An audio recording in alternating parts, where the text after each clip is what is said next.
Hallelujah. Praise the Lord. Yes. દરેકનું સ્વાગત કરે છે પ્રભુ ઈસુ ખ્રિસ્તના નામમાં. સલામ. Good morning. પાઉલનો જે ને બાઇબલના સંતો નવા કરારના જે પ્રેરિત પિત્તર છે, પ્રેરિત યોહાન છે, પ્રેરિત પાઉલ છે, યાકૂબ છે, આ સંતોના જે નવા કરારના પત્રો છે આપણે એનો અભ્યાસ કરવા માગે છે. જે નાની નાની વાતો છે દરેક ખ્રિશ્ચનોએ કદાચ સાંભળી પણ હશે, એ નાની કલમ જે છે એમાં આપણે થોડું પ્રભુના વચનથી મનન કરવા માંગીએ છીએ. હિબ્રૂ પત્ર 10મો અધ્યાય 23મી કલમ અહીંયા લખેલું છે, આપણે આપણી આશાની કબૂલાત દ્રઢ પકડી રાખીએ. અહીંયા લેખક કહે છે કે આપણને જે આશા મળી છે, પ્રભુ જે કે આપણને વચનો આપેલા છે અને હવે આપણે વચનોના માટે આશા બંધાઈ ગઈ છે. હવે આશાને દ્રઢ પકડી રાખીએ.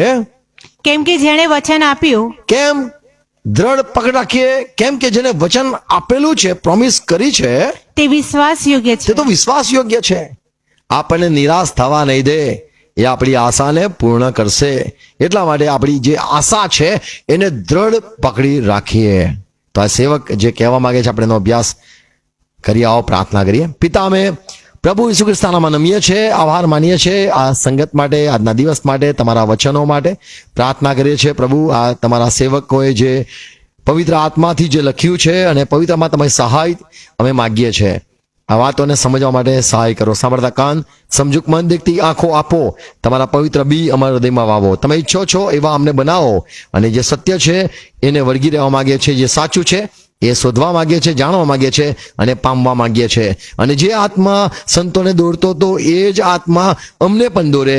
અને જે હેતુથી લખાયું છે, જે તમારા વિચારો છે, જે તમારું શિક્ષણ છે, અમે એના સાથે સહેમત થવા માંગીએ છીએ અને પવિત્ર આત્મા તમારા અવાજને સાંભળવા માંગીએ છીએ. સહાય કરો. દરેક સાંભળનારને આશીર્વાદ આપો. પિતા પ્રભુ ઈસુ ખ્રિસ્તના નામમાં માંગીએ છીએ. Amen. Hallelujah. Good morning. Hebrew પત્ર 10મો અધ્યાય 23મી કલમ લેખક એ પ્રમાણે કહે છે, આપણને મળેલી આશા, એ તો વચનથી આપણને આશા બંધાઈ છે અને એને આપણે દ્રઢ પકડી રાખીએ. બીજી ભાષામાં છે, આપણે એને એકદમ મજબૂત પકડી રાખીએ. એને હલવા ના દઈએ, જવા ના દઈએ, નિરાશ ના થઈએ. એ કબૂલાતને ચાલુ રાખીએ અને આ કબૂલાત આપણે જે કબૂલ કરી લીધું છે, માની લીધું છે, અપનાવી લીધું છે, સ્વીકારી લીધું છે, જે વચન સાંભળ્યું આપણે એને સ્વીકાર્યું છે, જે વચન પ્રભુએ આપણને આપ્યું એ તો વિશ્વાસ યોગ્ય દેવ છે. જૂના કરારમાં કેટલા બધા સંતો સાથે પ્રભુએ વચનો આપ્યા અને દરેક વચનો પ્રભુએ પરિપૂર્ણ કર્યા. તો એ જે આટલા વર્ષોથી વચન આપીને પૂરા કરે એવો સમર્થ ને એવો વિશ્વાસ યોગ્ય પ્રભુ પરમેશ્વર છે, યહોવા દેવ છે. તો એની આપણને એક આશા બંધાઈ છે. તો આપણને પણ જે મળ્યું છે વચન, આપણે તેને દ્રઢ પકડી રાખીએ. અને અહીંયા લખેલું છે, વાંચીએ 23મી કલમ, આપણે આપણી આશાની કબૂલાત દ્રઢ પકડી રાખીએ. કેમ કે જેણે વચન આપ્યું તે વિશ્વાસ યોગ્ય છે. આમેન. આમેન. તો જે વચન આપે છે તે કદી પણ એનું વચન નિષ્ફળ નહીં થાય. એવું નહીં થાય કે પ્રભુ તમે વચન આપ્યું ને વચન તો પૂરું ના કરી શક્યા. એવું નથી બનતું. પ્રભુએ કીધું કે આકાશના પૃથ્વી જતા સહેલ છે, મારી વાતો જતી રહેશે નહીં, લકીર સમાન છે. મેં તમને કીધું એટલે વાત પતી ગઈ. આમેન. પણ આપણે મનુષ્ય છે અને આપણે ઘણીવાર સંદેહ લાવીએ છીએ. યશાયા 55મો અધ્યાય 11મી કલમ વાંચો તો યશાયાને પ્રભુએ આવું કીધું કે મારા વચનો જે મારા મુખમાંથી એકવાર નીકળી ગયા, જે કંઈ હું બોલ્યો, વાંચીએ, તે પ્રમાણે મારું વચન જે મારા મુખમાંથી નીકળ્યું છે તે સફળ થશે. તો પ્રભુ કહે છે કે મારું વચન જે હું આપું છું એ સફળ થશે જ. અને મેં જે ચાહ્યું છે અને મેં જે ઈચ્છ્યું છે, ચાહ્યું છે, તે કર્યા વિના ને જે હેતુથી મેં તેને મોકલ્યું હતું તેમાં સફળ થયા વિના તે ફોકટ મારી પાસે પાછું વળશે નહીં. તો પ્રભુ કહે છે મારું વચન મારા મોંમાંથી નીકળ્યું છે, એ પાછું આવીને એમ નહીં કે કામ નહીં થયું, સોરી. એ વચન આવીને એમ નહીં કે નિષ્ફળ થઈ ગયું, નહીં થયું. પણ કહે છે મારા મુખમાંથી પ્રભુ કહે છે વચન નીકળ્યું છે, ફળીભૂત થશે અને એ ફોકટ મારી પાસે પાછું નહીં આવે, એટલે નકામું નહીં થાય. એમ નહીં કહેવામાં આવે કે દેવ હવામાં વાત કરી, એમ નહીં કહેવામાં આવે કે યહોવા દેવ બોલ્યો અને પોતાનું વચન પૂરું ના કરી શક્યો. અહીંયા કબૂલાતની વાત અહીંયા આપણે જોઈએ છે. પ્રભુના મુખમાંથી કરતા જે વચન છે એને વર્ષોથી વચન આપેલા સંતોને અને જેને જેને આપ્યા એ દરેક વચન પરિપૂર્ણ થયા વગર રહ્યા નથી, એ સફળ થયા જ છે. આમેન. એટલા માટે આપણને જે વચન મળ્યા છે આપણે એને પકડી રાખીએ, દ્રઢતાથી મજબૂત રીતે પકડી રાખીએ અને આપણે કન્ફેશન કહીએ, એ કરતા રહીએ. આપણે જે ઘોષણા આપણને વચન આપ્યું છે આપણે બધાને ઘોષણા પણ કરીએ અથવા તો એ જાહેર પણ કરીએ અને બિંદાસ જાહેર કરીએ, બોલ્ડલી અથવા તો કહીએ હિંમતથી એ વાતને આપણે કહી શકીએ છીએ. પ્રભુ ઈસુ પાછા આવવાના છે એ પણ એક વચન છે. પ્રભુએ પોતે કીધું જો હું આવું છું, તો આપણે કહીએ પ્રભુ આવવાના જ છે. પણ આટલા બધા વર્ષ થયા, લાગતું નથી અને દુનિયા સંસાર તો એમને એમ તો જઈ રહ્યો છે. પછી પાછું કોરોના આવે અથવા બીજો કંઈ નવો રોગ આવે તો આપણે કહીએ ના ના હવે લાગે છે અંત આવશે હવે તો. હવે પછી પાછું સામાન્ય જીવન થઈ જાય તો એવું લાગે બધા આવા તો કેટલાય વર્ષો આયા વર્ષો ગયા, 56નું દુકાળ પડ્યો, હવે બીજો દુકાળ લાગતો નહીં, હવે દુનિયા લાગે છે અંત થઈ જશે અંત થઈ જશે. અને પછી પાછું બધું ઠેર થઈ જાય, સામાન્ય જીવન થઈ જાય ત્યારે લાગે કે ના આ બધું ઈશ્વર કીધું વચન પૂરું નથી થતું લાગતું. પણ બાઇબલમાં જે બાઇબલનો દેવ છે એના વિશે જોયું, દેવ જે વચન આપનાર છે એ વિશ્વાસ યોગ્ય છે અને એટલા માટે આપણે કબૂલ કરીએ. કબૂલ કરવું અથવા તો એને સ્વીકારવું, માની લેવું અને બોલવું. જ્યારે લગ્ન થાય છે મુસલમાનમાં ત્યારે લોકો કહે છે કબૂલ લે, બોલે કબૂલ કર રહા હૈ તું अपना गुनाह, बोले हाँ ले ले अपना गुनाह, કબૂલ લે, બોલે કબૂલ લે. મારી માઈને ઘણી વાર કબૂલ કરાવવામાં આવે છે પણ અહીંયા કબૂલ હે કબૂલ હે કબૂલ હે કેટલી વાર પ્રભુના વચન કબૂલ હે, માન્ય હે, મને સ્વીકારું છું. આમેન. આ હિન્દી શબ્દ લાગે છે. આપણે પ્રભુનું વચનને કબૂલ કરીએ એટલે આપણે એને સ્વીકારીએ, આપણે એને માનીએ, આપણે એને બોલીએ, દેવના વચન બોલીએ. પ્રભુ ઈસુ ખ્રિસ્ત જ્યારે સેવામાં હતા એ પ્રભુ તો એકદમ બિંદાસ બોલતા હતા. જો યોહાનની સુવાર્તા વાંચીએ 7મો અધ્યાય 26મી કલમ, ત્યાં પ્રભુ વિશે લખેલું છે. પણ જુઓ એ તો પ્રગટ રીતે બોલે છે. જો આ પ્રભુ ઈસુ તો આમ બિંદાસ જાહેરમાં જ બોલે છે અને તેઓ તેને કંઈ કહેતા નથી. અને આ શાસ્ત્રી ફરોશીઓ કેમ કશું બોલતા નથી? તો લોકો અધિકારીઓ જોતા હતા કે પ્રભુ ઈસુ ને સામાન્ય લોકો પણ જોતા હતા પ્રભુ ઈસુ તો જામ જ બોલી દે છે, શરમ વગર, બીક વગર એવું બોલે છે કે એ બધું પૂરું પણ થાય છે અને લોકો એનાથી બીતા હતા. પ્રભુએ એવો પણ દાવો કર્યો, એવું પણ કબૂલ કર્યું. યોહાનની સુવાર્તા 8મો અધ્યાય 46મી કલમ, તમારામાંનો કોણ મારા પર પાપ સાબિત કરી શકે? ચલો બતાવો. આવું પોતે કબૂલ કર્યું કે કોઈ છે હું ગુનેગાર છું, મેં પાપ કર્યું છે એવું કોઈ શું સાબિત કરી શકે છે? અને પ્રભુ કીધું હું સાચું કહું છું, કેમ મારા પર વિશ્વાસ નથી કરતા? તો પ્રભુનું જે બોલવું હતું, કબૂલાત હતી. આપણે ઘણી વાતો કબૂલ કરીએ છીએ.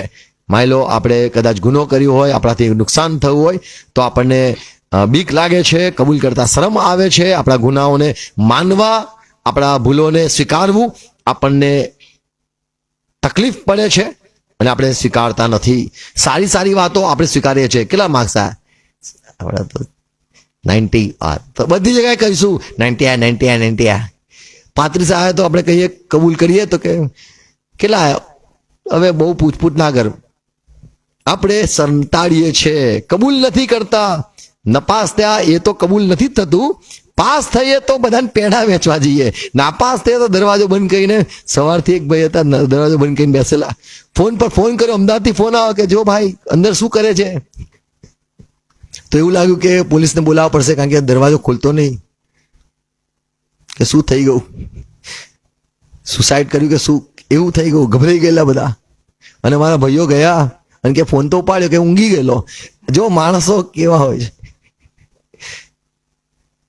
માણસો પોતાની નબળાઈને કબૂલ નથી કરતા, સારી વાતોને કબૂલ કરે છે. આપેલા વચનો ને કબૂલ કરવું બાઇબલ શીખવે છે. આપણે અહીંથી જોઈશું કઈ કઈ વાતને કબૂલ કરવું જોઈએ. પહેલી વાત, જે પ્રોમિસ હોય અને દેવની પ્રોમિસ હોય તો આપણે કહી શકીએ પ્રભુ હું માનું છું અને કબૂલ છે, હું સ્વીકારું છું, તમે કીધું એ હું કબૂલ કરું છું. અને કોઈ કહે શું પ્રભુએ તને વચન આપ્યું છે તું કહી શકે છે, તો આપણે કહી શકીએ છીએ હા પ્રભુ કીધું છે મારા માટે આમ કીધું છે, પ્રભુ મારા માટે આમ કીધું છે. આપણે જાહેરમાં પણ અધિકારથી આપણે આપણા વિશ્વાસને આપણને વચન મળેલું છે એને આપણે નિસંદેહ અને શરમ વગર કબૂલ કરી શકીએ છીએ. બીજી વાત આપણે શું કબૂલ કરી શકીએ છીએ?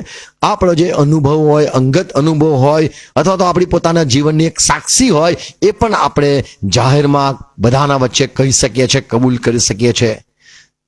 આપણને ખબર છે પ્રભુ ઈસુ ખ્રિસ્તને બધા વચ્ચે બોલાવવામાં આવ્યા અને કીધું તું શું ગુનો તારો માને છે, તું શું બોલેલો મંદિરને પાડી નાખવાનું, શું તું પોતાનો ગુનો કબૂલ કરે છે, સાબત તે ભંગ કર્યો છે, શું તું કબૂલ કરે છે તે આવું કીધું કે હું દેવ સમાન છું. તો લોકોએ પ્રભુ ઈસુને પકડ્યા અને પૂછ્યું તો પ્રભુએ કીધું હા હું બોલ્યો છું, મેં શું કીધું છે હું કહું છું. આપણને આપણા જે જીવનના અનુભવ છે, આપણી પોતાની જીવનની સાક્ષી છે એ આપણે બોલીએ છીએ. પ્રભુ ઈસુ ખ્રિસ્ત નિકોદેમસને એ પ્રમાણે કહે છે કે જે અમે જોયું છે, અમે જે કાને સાંભળ્યું છે અમે એ વાત કહીએ છીએ, પણ તમે અમારી સાક્ષી સાંભળતા નથી. મેં આકાશમાંની વાત કહી નિકોદેમસ તો તું માનતો નથી, હું પૃથ્વી પરની વાત તને કહું તો તું કેમ કહીને માનશે? તો માણસ એ કબૂલ કરતા હોય છે અને જાહેર પણ કરતા હોય છે અને બિંદાસ બોલતા હોય છે, અનુભવ બોલતા હોય છે, સાક્ષી બોલતા હોય છે. અને ત્રીજી વાત, માણસો કબૂલ કરતા હોય છે, જે સાચું હોય એને માણસ કબૂલ કરતા હોય છે અથવા સ્વીકારતા હોય છે અને બોલતા હોય છે.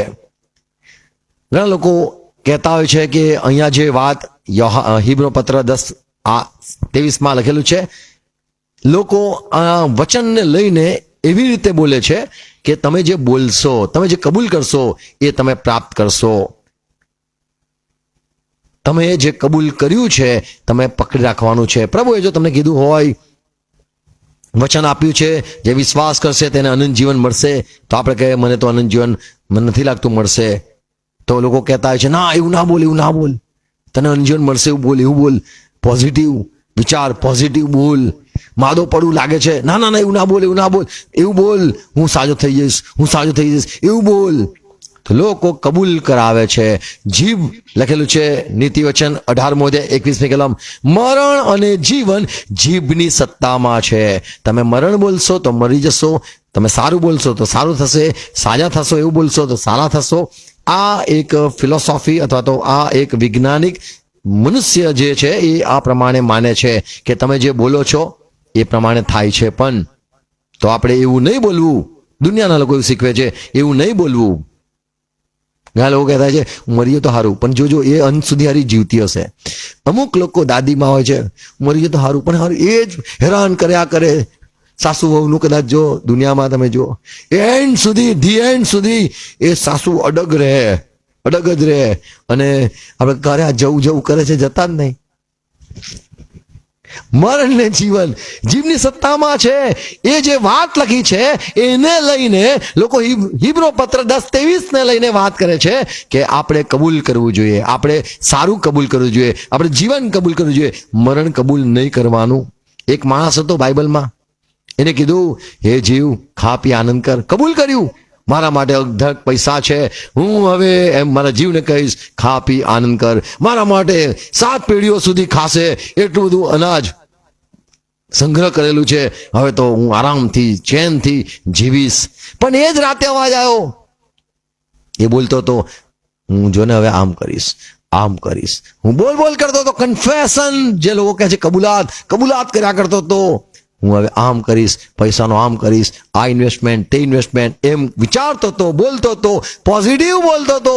પણ એક અવાજ આવ્યો નેગેટિવ, આજે રાતે તારો જીવ લઈ લેવામાં આવશે. નેગેટિવ અવાજ આવ્યો.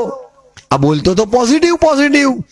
કબૂલ કરનાર મરણ ને જીવન જીભની સત્તામાં છે. જે મરણ તથા જીવન જીભની સત્તામાં છે અને તેનો જે જેવો ઉપયોગ કરશે તે તેવું ફળ ખાશે. તો અહીંયા જીવન ને મરણ તમારા જીભની સત્તામાં છે. આ પણ વચનને લઈને લોકો અનર્થ કરતા હોય છે.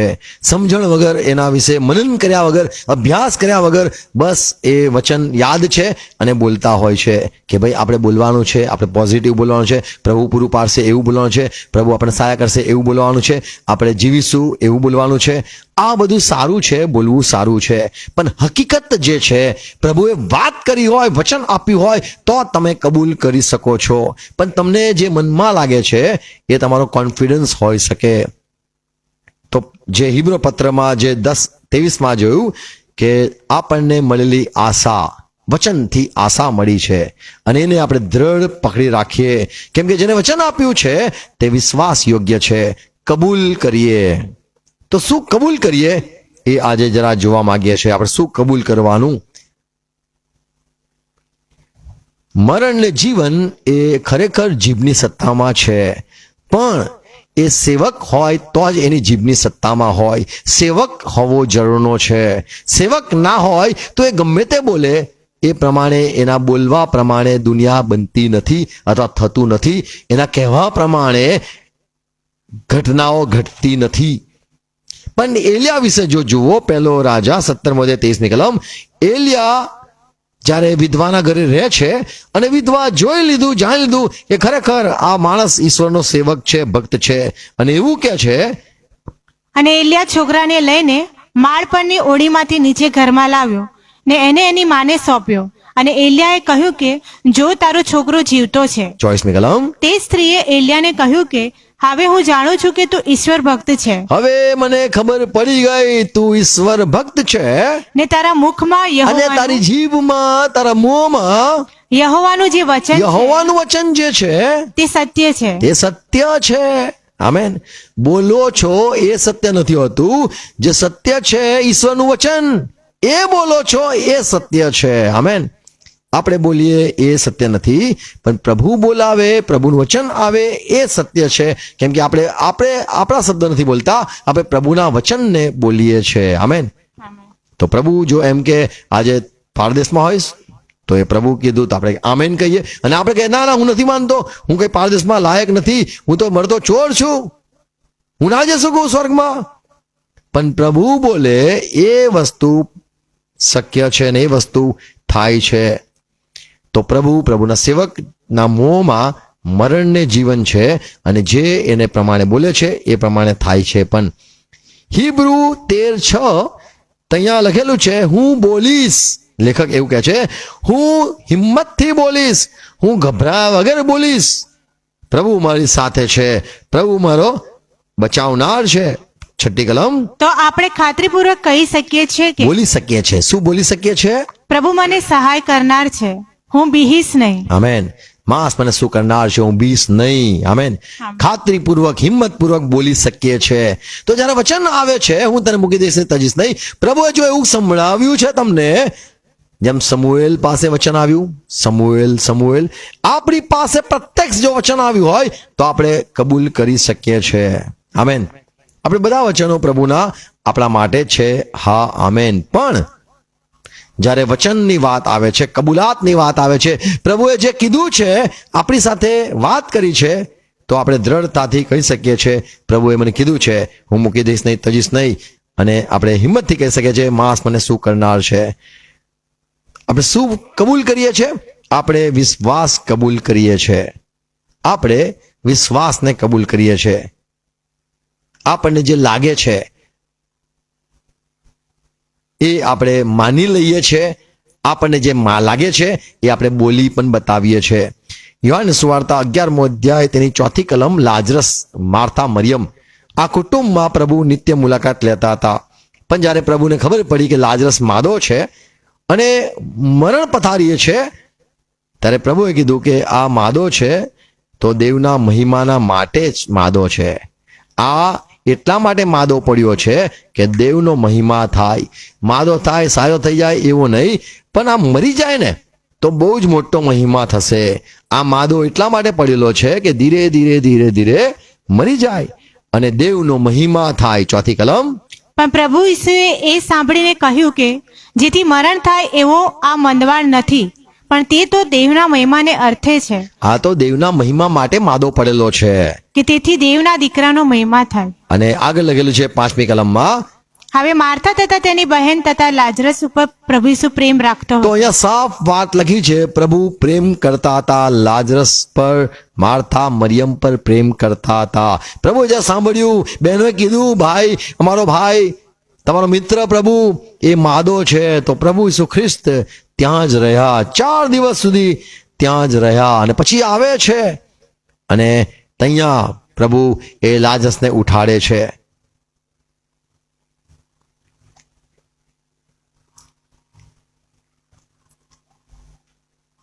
આગળ જો 35મી કલમ વાંચો, પ્રભુ કબર પાસે આવે છે અને રડ્યા, અને યહૂદીઓએ કીધું 11:35-36, પ્રભુ ઈસુ રડ્યા.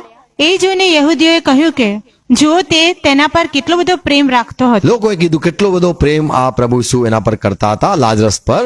પણ તેઓમાંના કેટલાયે કહ્યું કે જેણે આંધળાની આંખો ઉઘાડી તેનામાં શું આ માણસ ન મરે એવું પણ કરવાની શક્તિ ન હતી? તો ઘણા લોકો એમ કીધું કે પ્રભુ ઈસુ ખ્રિસ્ત ખરેખર પ્રેમ કરતા હતા,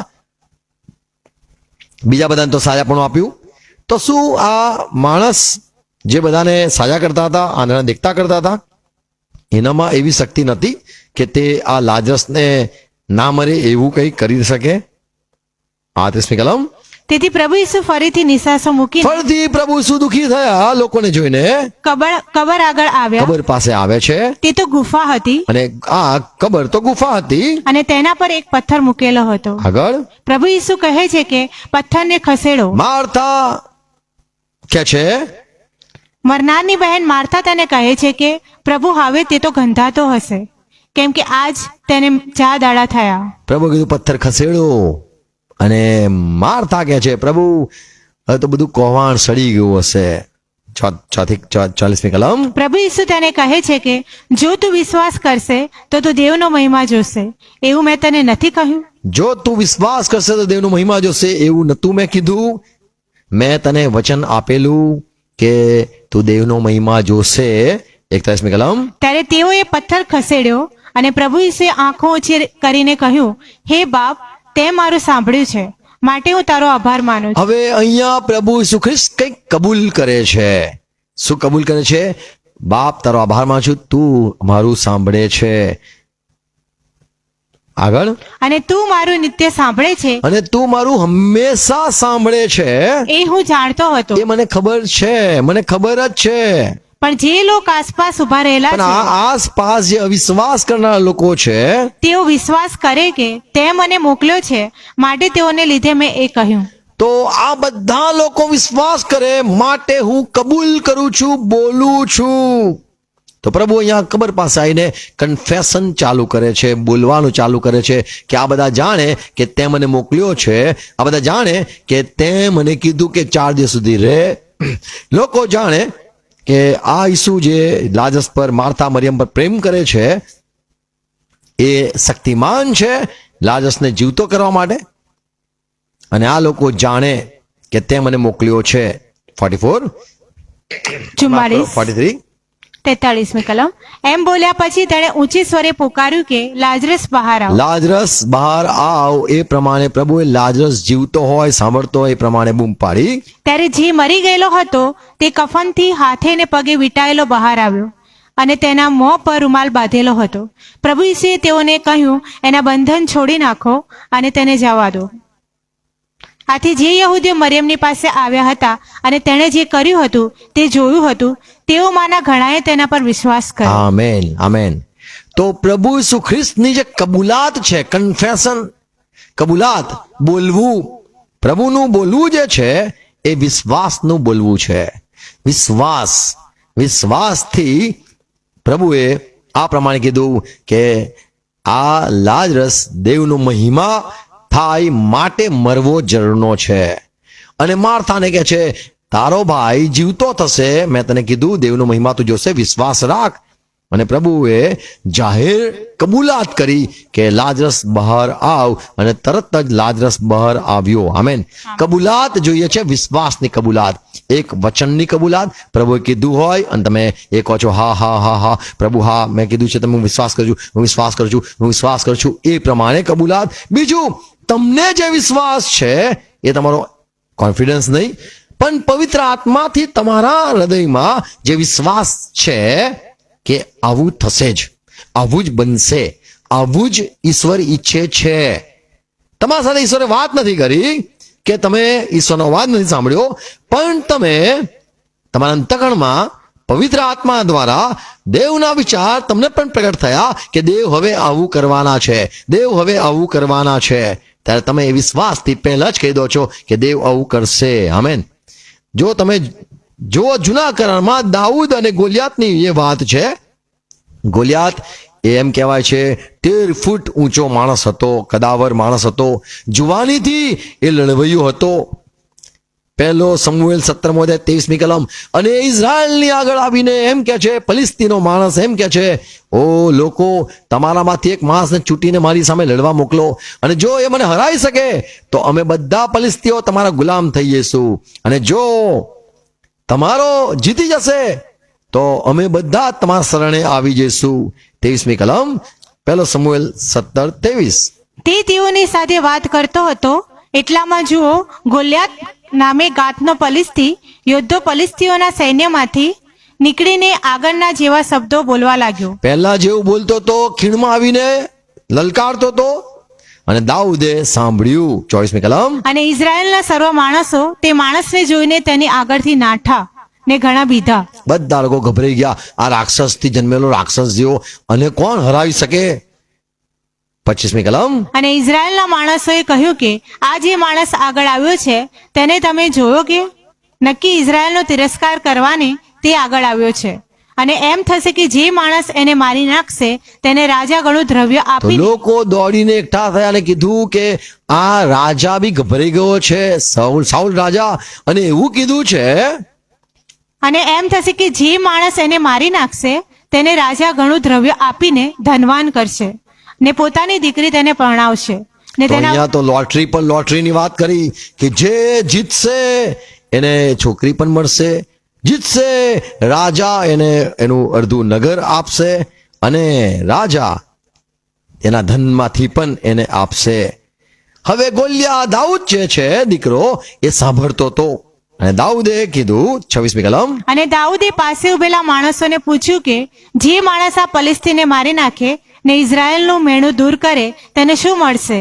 કેમ કે આ બેસુન્નત ફલિસ્તી કોણ કે તે જીવતા દેવના સૈન્યનો તિરસ્કાર કરે? તો અહીંયા દાઉદ બોલે છે કે આ અમારા દેવ અમારા ઈશ્વરના લોકોનો તિરસ્કાર નકાર કરનાર અને અપમાન કરનાર માણસ, આ બે સુન્નત માણસ સૈન્યોના દેવ યહોવાની વિરુદ્ધ બોલે છે તો અમને કશું જોઈતું નથી પણ એને હું પાડી નાખીશ. 27મી કલમ. અને લોકોએ તેને આ પ્રમાણે ઉત્તર આપ્યો કે જે માણસ એને મારી નાખશે તેના હકમાં ફલાણું ફલાણું કરવામાં આવશે.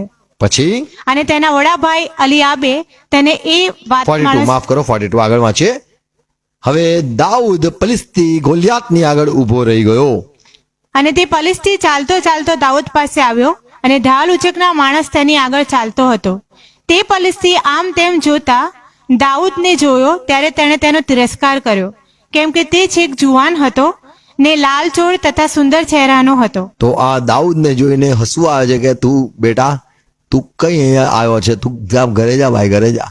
પછી અને તે ફલિસ્તીએ દાઉદને કહ્યું શું હું કૂતરો છું કે તું લાકડીઓ લઈને મારી સામે આવે છે? લાકડી લઈને આવેલા તું. પછી અને તે ફલિસ્તીએ પોતાના દેવોને નામે દાઉદને શાપ દીધો.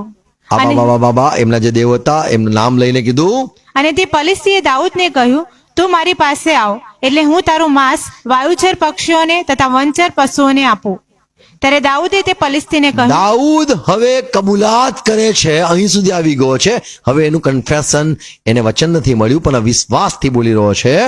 તું તરવાર ભાલો ને બરછી લઈને મારી સામે આવે છે તું તલવાર લઈને આવ્યો છે, ભાલો લઈને આવ્યો છે, બરછી લઈને આવ્યો છે, પણ હું સૈન્યોના યહોવા પણ હું તો સૈન્યોનો દેવ યહોવાના નામે ઇઝરાયેલના સૈન્યનો દેવ જેનો તે તિરસ્કાર કર્યો છે તેને નામે તારી સામે આવું હવે છું. અહીંયા દાઉદ કબૂલાત બોલે છે આવું થશે, આવું થશે, આવું થશે. આગળ આજે યહોવા તને આજે યહોવા તને મારા હાથમાં સોંપશે આજે તું ગયો, આજે તું મારા હાથમાં આવી ગયો, અને હું તને મારીશ આજે હું તને મારીશ, ને તારું તારું ગળું બી કાપીશ.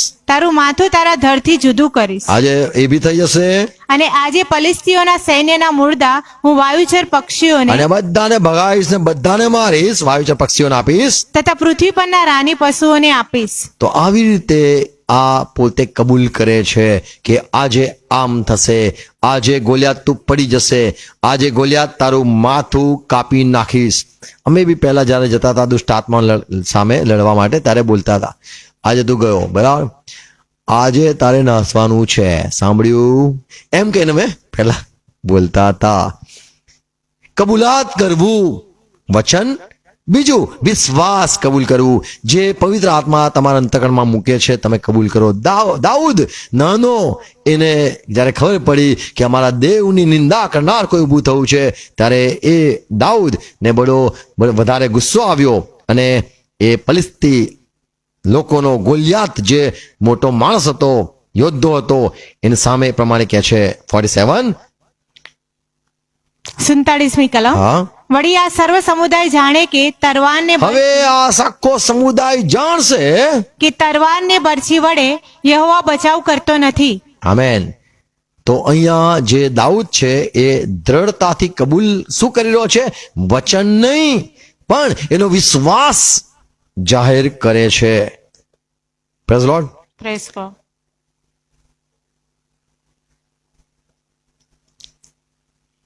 આપણે વચન કબૂલ કરવું એટલે પ્રભુએ પ્રોમિસ આપણને અંગતમાં આપી છે તે કબૂલ કરવું. બીજું, આપણે લેવીના પુસ્તક 5મી કલમ લખી છે તમારે તમારા પાપ જે છે એ કબૂલ કરવા. લોકો મોટા ભાગે સારી સારી વાતો કબૂલ કરતા હોય છે, માની લેતા હોય છે.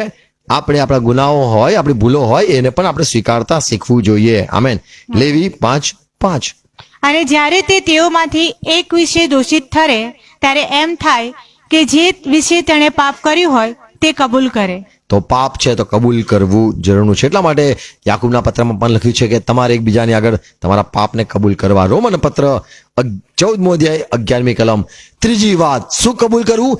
જે સત્ય છે તે કબૂલ કરવું. એટલે ઈસુ તે પ્રભુ છે એ માની લેવું, યહોવા તે દેવ છે એમ માની લેવું, યહોવા મારો પાલક છે, એ ખરેખર પાલક છે, ઉત્તમ ઘેટા પાલક છે એ માની લેવું.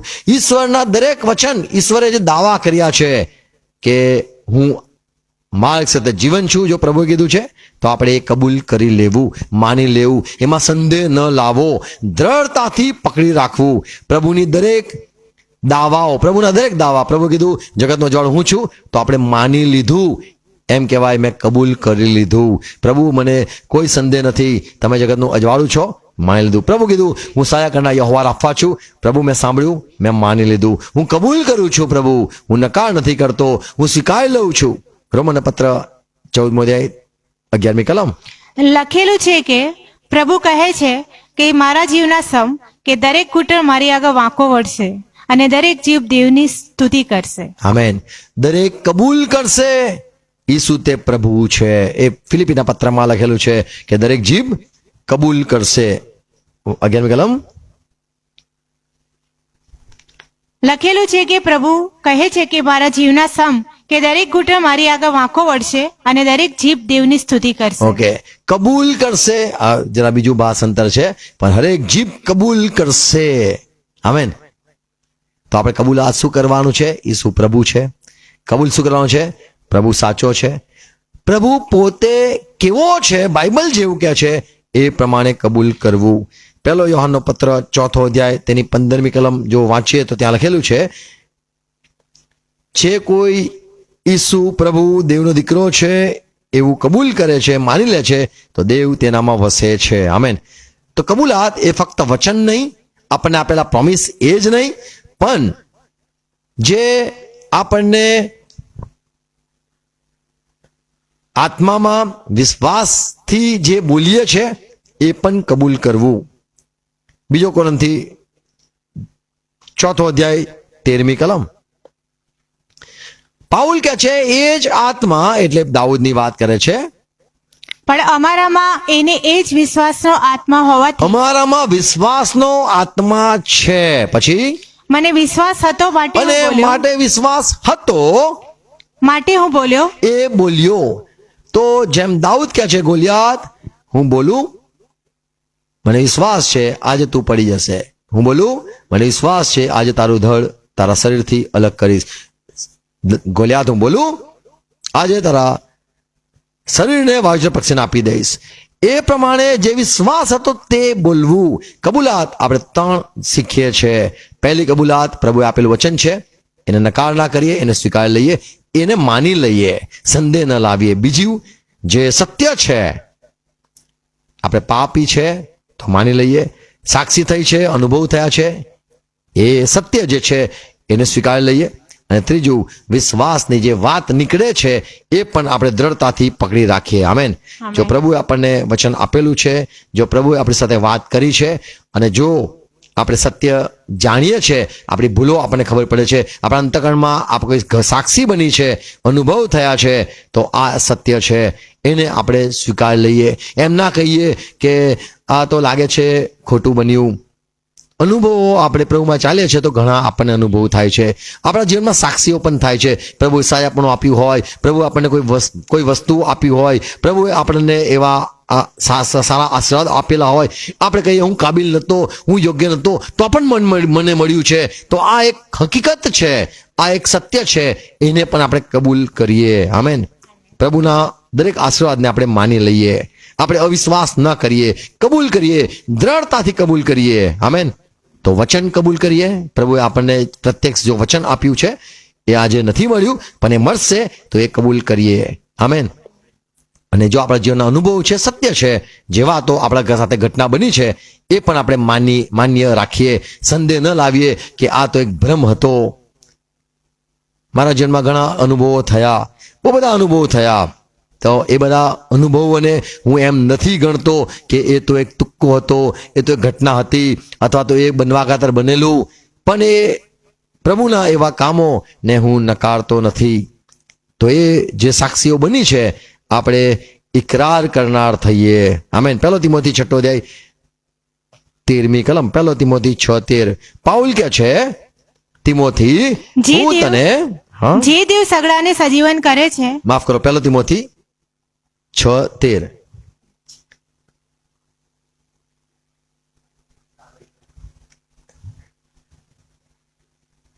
ઇકરાર કરો. 13મી કલમ, જે દેવ સગડાને સજીવન ના કરે માફ છે, કરો, 6 અધ્યાય, 6 અધ્યાય તેની આગે કલમ છે. પોન્તિયુસ પિલાત, 13મી કલમ. 13મી કલમ. સારું, ચલો. જે દેવ સગડાને સજીવન કરે છે તેની આગળ તથા પ્રભુ ઈસુ જો ખ્રિસ્ત. તિમોથી તું દેવની આગળ, જે જીવતો દેવ છે, બધાને સજીવ કહે છે, તેની આગળ, પ્રભુ ઈસુની આગળ, જેણે પોન્તિયુસ પિલાતની આગળ સારો ઇકરાર કર્યો, તેની સમક્ષ હું તને આગ્રહપૂર્વક ફરમાવું છું ફરી વાંચીએ. જે દેવ સગડાને સજીવન કરે છે હા, તેની આગળ તથા પ્રભુ ઈસુ તથા ખ્રિસ્ત, પ્રભુ ઈસુ ખ્રિસ્ત, જેણે પોન્તિયુસ પિલાતની આગળ સારો ઇકરાર કર્યો, તેની સમક્ષ હું તને આગ્રહપૂર્વક ફરમાવું છું કે આપણા પ્રભુ ઈસુ ખ્રિસ્તના પ્રગટ થતા સુધી તું નિષ્કલંક તથા દોષ રહિત રહીને આ આજ્ઞા પાળ. આમેન. પ્રભુ ઈસુ ખ્રિસ્તે ઇકરાર કર્યો, પ્રભુ ઈસુ ખ્રિસ્તે કબૂલ કર્યું, હું દેવ પાસેથી આવેલો છું. પ્રભુના જે અનુભવો હતા, પ્રભુએ પોતે સાક્ષી આપી. એમ આપણે આપણા જીવનની જે સાક્ષી હોય એને નજરઅંદાજ નહીં કરવી. વૈજ્ઞાનિકોની આગળ કદાચ આપણને એમ લાગે કે લોકો એને આપણને મૂર્ખ સમજશે, એવું નહીં સમજવું, પણ આપણે કબૂલ કરવું, સત્ય કબૂલ કરવું. એટલે પ્રભુ ઈસુ ખ્રિસ્તે જે કીધું, દાવા કર્યા, એ સત્ય સ્વીકારવું. આમેન. ઈસુ પ્રભુ છે તો હા, એ માનીએ છે. પ્રભુ ઈસુ પાછા આવશે, હા માનીએ છે. જો પ્રભુ ઈસુએ કીધું કે હું જગતનો જ્વાળું છું, તો આપણે માનીએ છે. માર્ગ સદા જીવન પ્રભુ છે, એના આશ્રયના બાપ પાસે કોઈ નથી જઈ શકતું, તો એ સાચી વાત છે. સત્ય જે પણ છે એ બધું કબૂલ છે. અને જે વિશ્વાસ અંતકરણમાં પવિત્ર આત્મા દ્વારા આપણને વચન મળે છે, એ પણ આપણે બોલતા શીખીએ. આમેન. આપણે જે કંઈ લાગતું હોય હૃદયમાં, એ આપણે બોલવું જોઈએ. અને જે જીવનના અનુભવો સત્ય હોય એ પણ આપણે બોલવા જોઈએ, કબૂલ કરવા જોઈએ. તો હિબ્રુ 10:23, જે વિશ્વાસની આશા, જે વચનની આશા પ્રભુએ આપણને આપી છે, આપણે તેને દ્રઢતાથી પકડી રાખીએ. 23મી કલમ. આપણે આપણી આશાની કબૂલાત દ્રઢ પકડી રાખીએ. આમેન. દ્રઢ પકડી રાખીએ. કેમ કે જેણે વચન આપ્યું તે વિશ્વાસ યોગ્ય છે. આમેન. તો આપણે એ વાતોને કબૂલ કરતા શીખીએ, બોલતા શીખીએ, માનતા શીખીએ, રિપીટ કરતા શીખીએ, જાહેર કરતા શીખીએ, જે પ્રભુએ વચન આપેલું છે તે. આમેન. નાસીપાસ ના થઈએ. પ્રભુ આપણે દરેકને કૃપા આપે. જ્યારે બી વચન આપ્યા છે એને કદી પણ નજરઅંદાજ ના કરીએ. લખી લઈએ કે પ્રભુએ આ દિવસે આ વાત મારી સાથે કરી. મારા જૂના બાઇબલમાં મેં બહુ બધું લખેલું છે. આ પ્રભુએ મને કીધું છે, પ્રભુએ મને આ પણ કીધું છે, પ્રભુએ આ પણ મારી સાથે વાત કરી છે. ખાતરીવાળી વાતો મને ખબર છે. મેં વિશ્વાસથી વચનો લખેલા છે. આપણા સાથે પણ પ્રભુ જ્યારે વાત કરે આપણે લખી લઈએ, મને પ્રભુ આજે આ શીખવેલું, નમ્રતા આજે શીખવેલી, આજે અભિમાન નહીં કરવું એવું શીખવેલું. ઘણી વાતો પ્રભુ આપણને શીખવતા હોય છે. માંથી નિરાળાને કશું નથી કરી શકતા, ભેજામાં ઉતાર લઈએ, હા નથી કરી શકતા. તમે કીધું પ્રભુ, હું શીખી ગયો. આમેન. તો દરેક પ્રભુની વાતો છે એને માન્ય કરીએ. આમેન. અને કબૂલ કરીએ. God bless you. પ્રાર્થના કરીએ. પિતા, પ્રભુ ઈસુ ખ્રિસ્તના નામમાં નમીએ છે, જે તમારા સેવકે વાત કરી કે આપણને જે આશા મળી છે આપણે દ્રઢતાથી પકડી રાખીએ અને કબૂલ કરતા રહીએ. પ્રભુ, અમે કબૂલ કરીએ છીએ, તમે દેવોના દેવ છો. કબૂલ કહે છે પ્રભુના પ્રભુ છો. કબૂલ કહે છે રાજાના રાજા છો. કબૂલ કહે છે તમે પાછા આવવાના છો. તમારા દરેક વચન અમે માની લીધું છે, કબૂલ કરીએ છીએ. સંદેહ નથી લાવતા, વિશ્વાસથી એ વાતને કહીએ છીએ. હા પ્રભુ, અમે એ પણ કબૂલ કરીએ છીએ તમે આપેલા વચન છે એ પણ પ્રભુ અમે માન્ય કરીએ છીએ, એને પણ અમે સ્વીકાર લઈએ છીએ. કદાચ આજે દેખાતા નથી પણ એ ફળીભૂત થશે, એ વાત પૂરી થશે. એ તમારી વાત છે. અમે તમારા વચન પર વિશ્વાસ કરીએ છીએ. તમારા મુખમાંથી નીકળેલા વચનો જે છે, આપેલા વચનો છે, અમને આપેલા છે, અમે કબૂલ કરીએ છીએ. અને પ્રભુ, અમારા મુખમાં જ્યારે અમે બોલીએ, વિશ્વાસથી અમે બોલીએ. અને જેમ દાઉદ કહે છે કે મને વિશ્વાસનો આત્મા હતો માટે હું બોલ્યો. જેમ ગોલિયાતને આગળ ઉભો રહીને કહે છે આવું આવું થશે, પ્રભુ મેં પણ પ્રભુ હિંમતથી બોલી શકનાર થઈએ. સહાય કરો પ્રભુ. આ વાતો જે સાંભળી સમજાય, વવાય, સગળ ફળ લાવે. દરેકને આશીર્વાદ આપો પિતા, પ્રભુ ઈસુ ખ્રિસ્તના નામમાં માંગુ છું. આમેન. આવો પ્રભુ શ્રી કૃષ્ણ સાથે કરીએ. આકાશમાંના મારા બાપ, તમારું નામ પવિત્ર મનાવો, તમારું રાજ્ય આવો જેમ આકાશમાં તેમ પૃથ્વી પર, તમારી ઈચ્છા પૂરી થાવ. દિવસ એટલી આજ મને આપો, જેમને માફ કરું છું માફ કરજો, મને પ્રશ્ન લાવો, મને સદના છૂટકો કરો. કેમ કે રાજ્ય તથા પરાક્રમ મહિમા સરકાર તમારા છે પિતા. Amen. Amen. Amen. Praise lord. તો આપણે કબૂલ કર્યું કે રાજ્ય પરાક્રમ મહિમા પ્રભુનું છે. આમેન. Praise God.